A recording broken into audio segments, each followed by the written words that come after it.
ce sont des phénomènes que les parents et enfants ne peuvent pas se remplacer.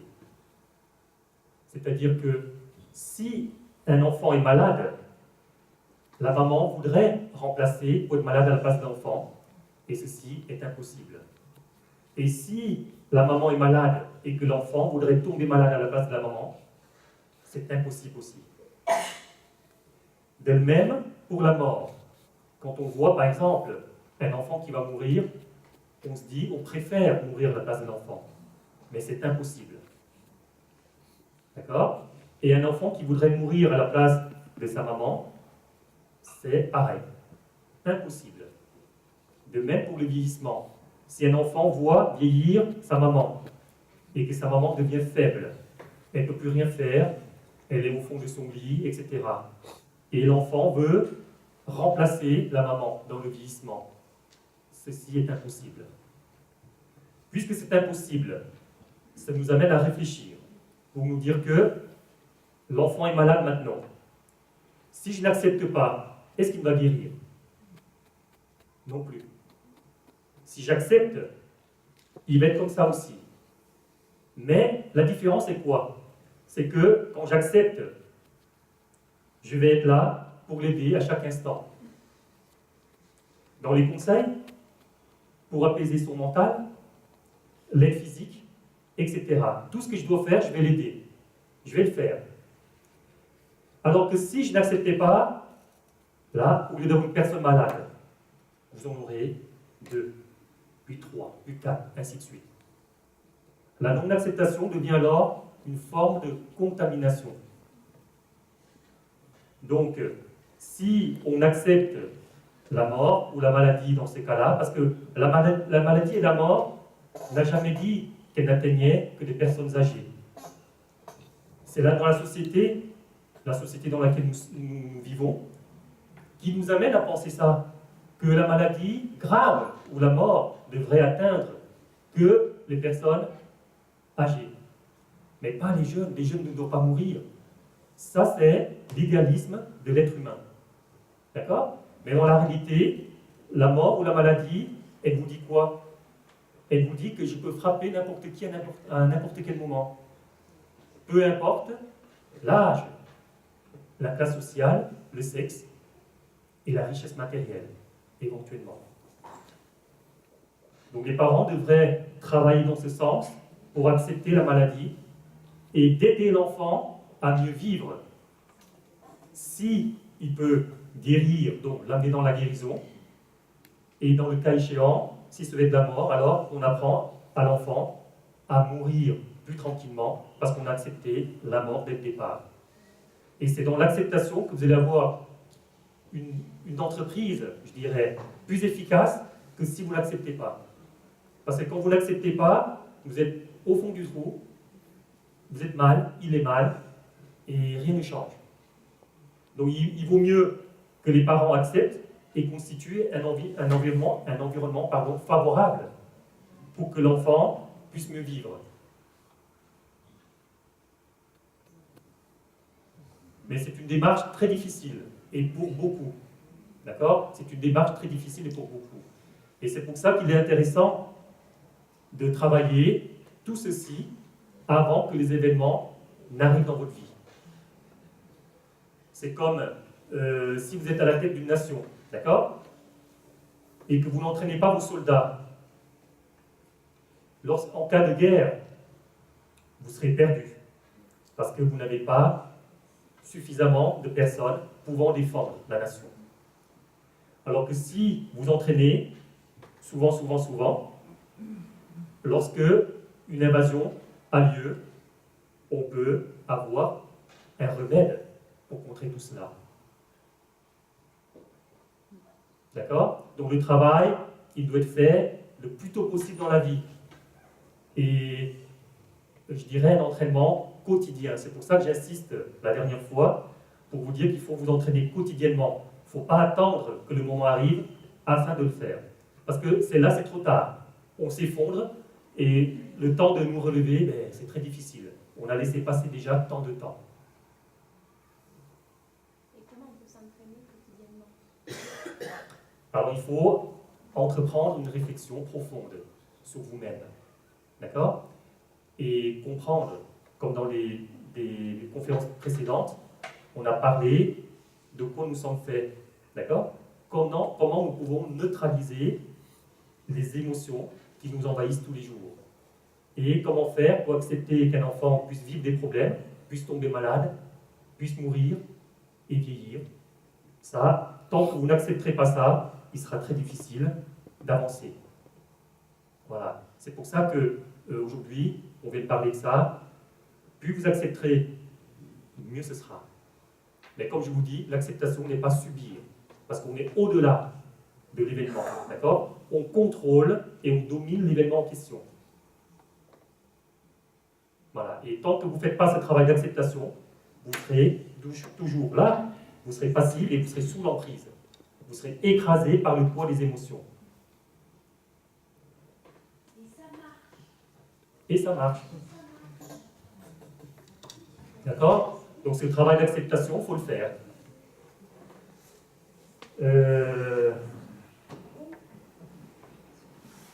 Et lorsque vous avez compris donc que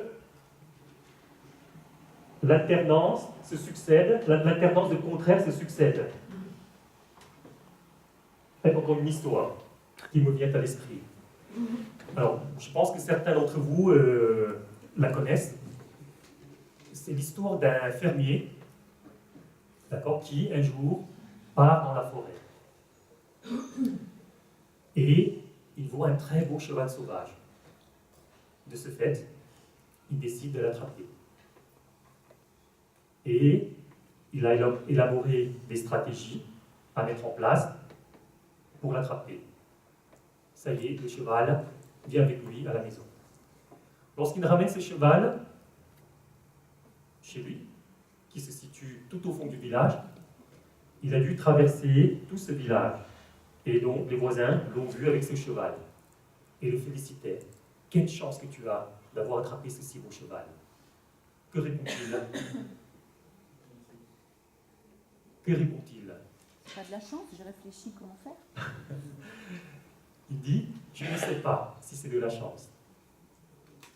Donc du coup, une fois le village traversé, il enferme le cheval dans son enclos. Quelques jours plus tard, ce cheval a pu sauter et s'enfuir de la ferme. Et là, les voisins sont venus le voir. Et ils lui ont dit, quelle malchance que tu as d'avoir perdu ce si beau cheval. Que répond-il? Je ne sais pas si c'est de la malchance. Puis, quelques semaines plus tard, ce cheval est revenu seul, de lui-même, d'accord, dans cette ferme, et accompagné de très beaux chevaux sauvages, en plus. Et là, tous ces chevaux sont entrés dans cette ferme, et les voisins venaient lui dire, quelle chance que tu as d'avoir tous ces beaux chevaux. Alors il répondait, je ne sais pas si c'est de la chance.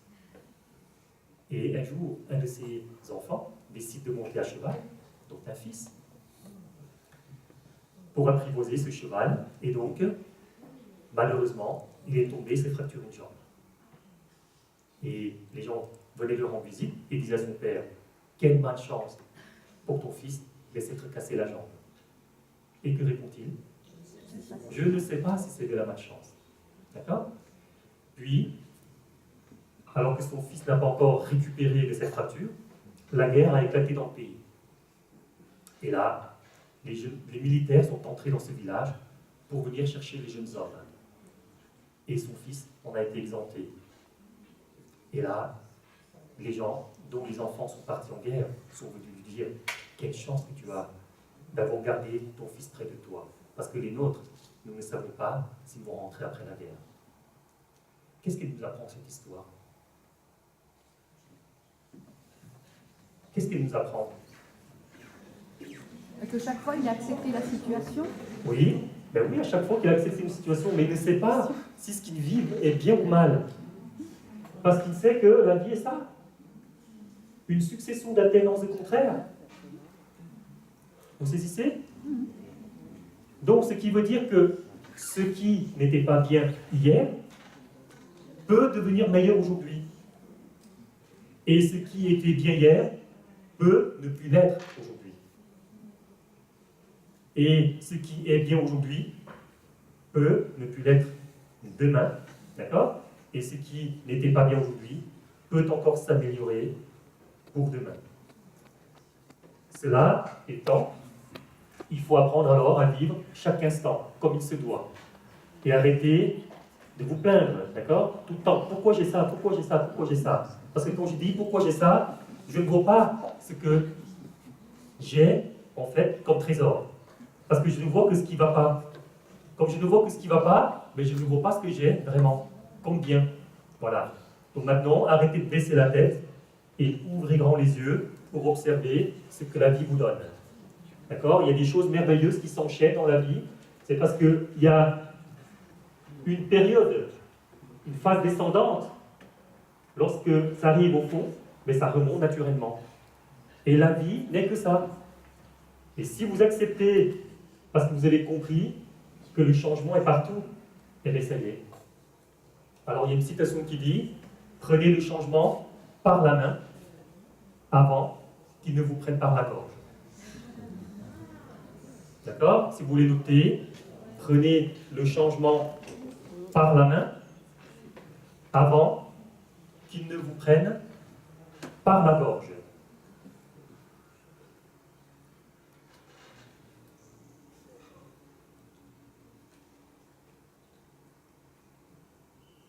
Et finalement, est-ce que le changement en lui-même est douloureux?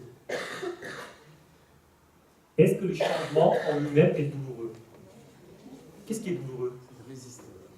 C'est la résistance au changement qui est douloureuse, d'accord? Donc là, le changement en soi n'est jamais douloureux. Seule la résistance à ce changement devient douloureux.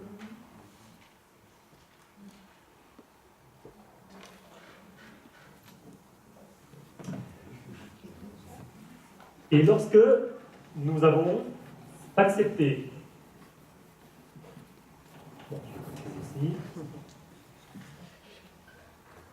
l'acceptation va vous ouvrir, d'accord, vers une autre dimension de conscience. Et dans ce niveau de conscience, il y aura la paix du cœur.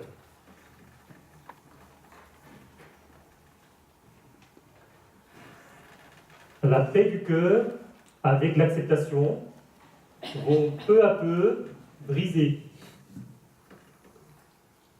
les briques qui constituaient votre prison, c'est-à-dire votre idéalisme.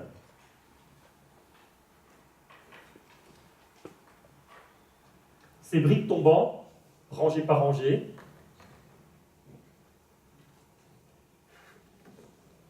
vont laisser entrer de la lumière dans cette prison. Et cette lumière s'appelle la sagesse. C'est-à-dire un ensemble de connaissances de la vie qui va vous permettre de mieux vivre. D'accord? Cette lumière va peu à peu éclairer votre prison. Et là, vous allez commencer à sortir de l'ignorance. Tout à l'heure, vous étiez dans la prison, donc les murs étaient très très hauts, donc absence de lumière. Absence de lumière, c'est obscurité. L'obscurité est comparée à l'ignorance. L'ignorance de quoi? De la réalité. D'accord? L'ignorance de la réalité. Puis, ces murs tombant peu à peu grâce à l'acceptation et cette paix du cœur,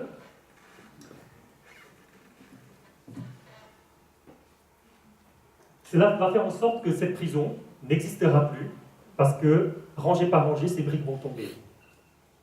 Et à ce moment-là, cette sagesse, cette acceptation, cette paix du cœur, va vous amener vers ce qu'on appelle la liberté intérieure. Parce que vous n'êtes plus prisonnier et esclave émotionnel.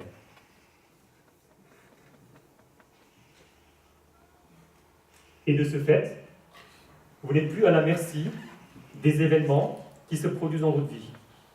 Parce que vous les dominez maintenant, vous les contrôlez grâce à l'acceptation.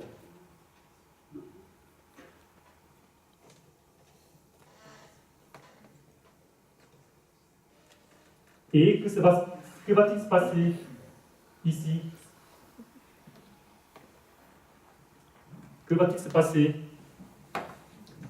au niveau de la dualité? Une fois que vous entrez dans la paix du cœur, dans la sagesse, dans les libertés intérieures, qu'est-ce qu'elle devient, cette dualité? Elle s'annule.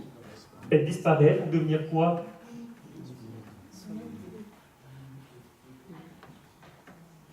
D'accord? Vous allez vivre alors en unicité avec les événements qui vont se produire dans votre vie. Maintenant, vous ne chercherez plus à les repousser, mais à les accepter. Donc ça change drôlement la vie. Le fait de pouvoir se fondre dans ce qui vient donne de l'harmonie dans la vie, donne une synergie. D'accord? Dans le cas contraire, où il y a dualité, c'est tout le temps la bagarre.